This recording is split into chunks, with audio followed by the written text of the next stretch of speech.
The seventh stage belonged to the visitors. First, second, and third, they hit the line in Tarlac City. Pero ang overall individual standings, mga siklistang Pinoy pa rin ang namamayani.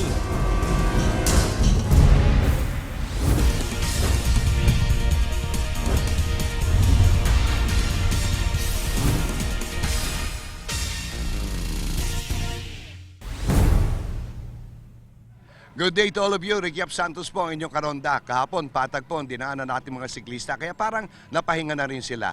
This is the longest stage ngayon ng Ronda Pilipinas. Kaya alamin natin kung ano magaganap sa karerang ito. Enthusiasm at strength pa rin pinag-uusapan natin. Pero hindi po pababayaan ang karera nitong mga opisyal at komisar na katabi natin. Lahat ng yan ang yugto na inyong susubaybayan dito sa 2014 LBC Ronda Pilipinas!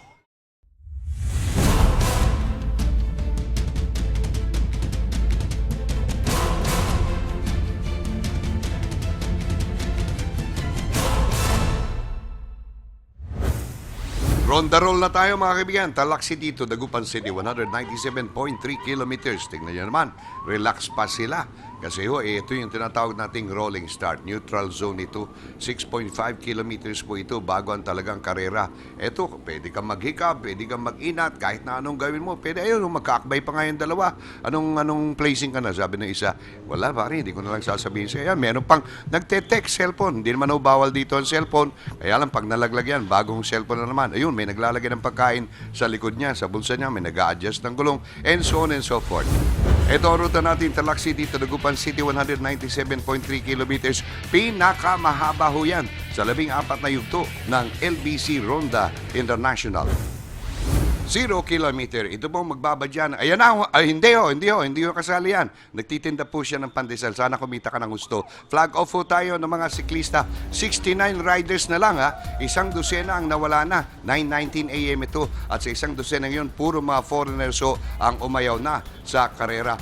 Aga early leaders mga kaibigan, pinangungunahan ni Feng Chun Kai. Sa lapas pa lang ho ng Tarlac, nag-abante na ito hanggang sa labas na ng Tarlac. At ito na sinusundan natin ang 6 na mga siklistang kumakatawan sa lead group nitong ating karera. 8 stage ito, peloton, ayan.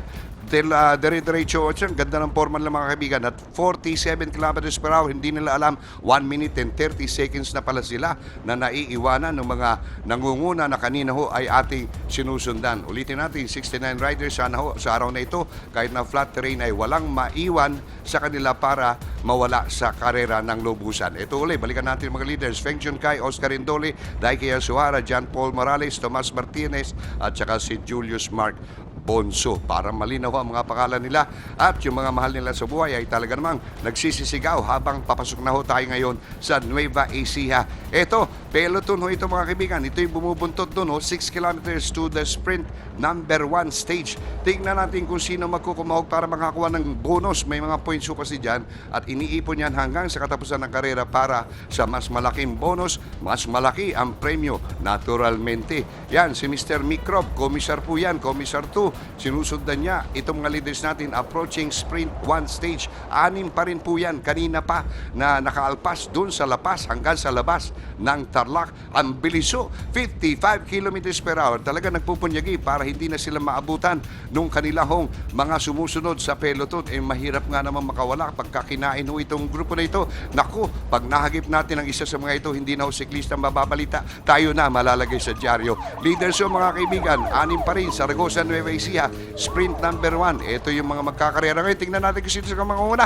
Ayan na ho, tumawid na sila sa linya. Nakuha ni Feng Chun Kai, John Paul Morales at Oscar Indole para sa 1, 2, 3. Lalong bumilis ang kanilang speed. Ito naman hong peloton, bumilis na rin mga kaibigan. Pakitang gilas na rin sa mga taong nanonood. Ang dami. Pero hindi nila alam, lalo pala silang napalayo at 3 minutes and 32 seconds. Tignan naman kung magpedal. Parang printing sa kanilang posisyon. Akala kasi nila, porque 6 lang ho'y nasa una, kayang-kaya nilang abutan. Ayun hindi ho yun buko. Yung ulo yun ng mama. Feng Chun Kai, Oscar Indole, Daiki Yasuhara, John Paul Morales, Tomas Martinez at saka si Julius Mark Bonso, parin. Sinabi natin, parin. Ang tagal na ho nilang naglilid at tignan nyo naman, napaka-efektibo ng kanilang sistema. Nagpapalit-palitan ho sila kasi ng trangko. Pagka ang number ho ay lampas ng 6, ibig sabihin foreigner. Cabanatuan City na tayo, Nueva Ecija. Tingnan mo naman yung mga palay natin. Talaga lumalaki na napaka-green. No? Minsan, maganda rin tumingin tayo sa palipaligid natin. Yan ang nasa ilalim, hindi ho yan ang aking heartbeat. Hindi ho yan ang aking heart rate. Kung yan ho, tignan mo naman, mas mataas sana. Yan ho yung ating planchado na binabagtas na lansangan ngayon. Wala ho tayong ascent, wala ho tayong palusong, wala ho tayong paahon. Flat ho talaga lahat at dadaanan nating lansangan. Kaya mabilis. Itong mga leaders natin, 1 hour, 18 minutes on the road na ho sila. Talaga nagpapalitan sila ng trako para hindi sila abutan nung nasa likod nila na binabanggit nating peloton. Humahabol na grupo ng mga siklista. 69 riders lahat ito ha. Ulitin ko, wala pa akong natitigpas hanggang sa mga sandaling ito. This one, eto na ho. Papalabas na tayo ng Nueva Ecija. Sila pa rin ho ang talagang nangunguna. At tignan mo naman ang mga humahangang tao sa kanila. Pati ito, nagte-text habang nanonood. Welcome to Cabanatuan City. Hindi ho, palabas ho kami. Yun ho yung pagbabalik ka dun. Yun ang welcome. Pero itong peloton, hindi na ho pinapansin yun. Hindi na nga nila napansin na 4 minutes and 8 seconds na sila. Kanina ho, kaunti pa lang oras. Pero ngayon ay lalong humaba dahil parang namamasyal lang itong grupo na itong napakalaki dahil sa dami marahil na mga taong nanonood sa kanila, nalilibang ho sila. Ito si Daiki Yasuhara. Japanese ho yan. 15 kilometers to sprint stage number 2. Sila pa rin ho ang nangunguna kasama sina Julius Tomas, si John Paul at saka si Feng. Yan si Feng, nakakakuha na ng stage yan ha. Binabati ko nga na congratulations eh. Ito, sprint na ho. Tingnan natin mga kaibigan kung sino sa kanila mangunguna. Ito ang sprint stage number 2. Ayan, nagkarera na. Dalawang mga Pilipino ba? Hindi natin matcheck ito hanggang tumawid sa finish line. Sprint line. Ay, si Feng Chunkay na naman. John Paul Morales, Julius Mark Bonso, Feng, congratulations. Di ko alam sa Chinese yan, kaya kung hey, patchoy na lang. Peloton mga kaibigan, ito yung mga humahabol ng mga siklista na kanino ay ang bagal na. Ngayon ho, binawasan nila, nagmabilis sila. 3 minutes, 18 seconds na lang. Nakaungos na ng konti, at least 1 minute. Yan ho, nagbobomba na yan. Dati yung bombero yan, retired na ho siya ngayon, kaya mga bisikletero na lang ang binobomba niya. Nag-aantay naman mga fan nila. Ito pa rin ho, pagpasok nila ng Pangasinan, sila pa rin, anim pa rin ho mga siklista natin sa unahan. Samantalang umahabol itong peloton. Alamin natin, 3 minutes, 3 seconds, o ba? Nakaungos na naman ang counting distansya at oras sila. Siguro alam nila na hindi na natin naabutin yung mga nasa una. Tulad doon itong tinitingnan natin, ang bilis ho talaga nitong anim na ito. Nagpapalitan tila walang kapaguran para ho makopo nila mga unang mga pwesto doon sa may finish line sa Dagupan City. Patuloy pa rin ho sila sa paglalakbay. Napaka-polish ditong kalsadang ito. Peloton, alamin ho natin, pustahan tayo. 2 minutes 34 seconds, tama yung hinuha ko, nakabawas na naman ng oras. Mas maganda ho kasi, mas may advantage kapag marami kayo. Lalo na kung nagpapalit-palitan kayo ng trako. Ito pa rin yung motorsiklo na nakita natin kanina. Nagantay din mga fans natin. At yun, may nasiraan na naman. Hindi, busted tire lang ho yan. Ordaneta Pangasinan mga kaibigan, gumawa yung isa para mabigyan siya ng tubig. 1:14 na ng hapon mga kaibigan. 1, 2, 3. Ito yung hapon. Pagkatapos isang foreigner pa nandun sa may unahan. Ayan ho, medyo sinusundan. Ito, isang jeepney na trademark ng Philippines. 2 minutes 34 seconds. Napapansin nyo ba? Papalapit na papalapit itong peloton dun sa mga leader. Ang question ho dyan abutan kaya nila bago tayo makapunta sa may finish line. Ito, taga CCN. Kilala nyo siguro yung mamang yan, si Yin Chin Wang. Ni-lead niya yung kanyang mga kakampi. Ito, si Jason Christie, yung first lap winner natin, nakabuntot kay Chin. Nakawala sila doon sa peloton ha. Balikan uli natin mga leaders. Ito, anim. Teka muna, bakit 3 na lang itong mga leaders natin? Na kanina ho, anim. Asa na yung iba? Subaybay natin sa may badalikuran. Eto mga kaibigan yung 3. At ayun si Yin at saka si Jason Christie na gumabol. Kinain na rin ho nila mga leaders. Pero ito yung peloton mga kaibigan. Tignan nyo naman. Kanina 2 minutes beyond. Ngayon ho, ay halos 3 bisikleta na lang ang lamang. At hinahabol nila. Inaantay nga sila nito mga fans. Ito, last 200 meters of the field. Isa na lang.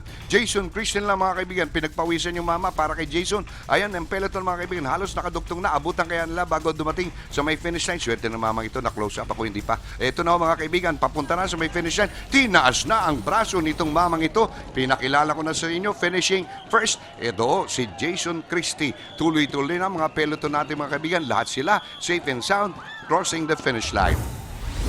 And as the stage story ends, nadalo ho sa stage na to si Jason Christie, sumunod si Rustom Lim, at pangatlo si Shi Shin Xiao. At syempre, wala akong pagbabago sa overall individual standing natin. Si Mark John Lexer Galeta pa rin nanguna, si Raymond Lapasa, Mark Julius Bordeos, Santi Banachea, Marcelo Felipe, Ronald Oranza, George Oconer, Peter Poli, Vic Marvicente at si Reynaldo Navarro.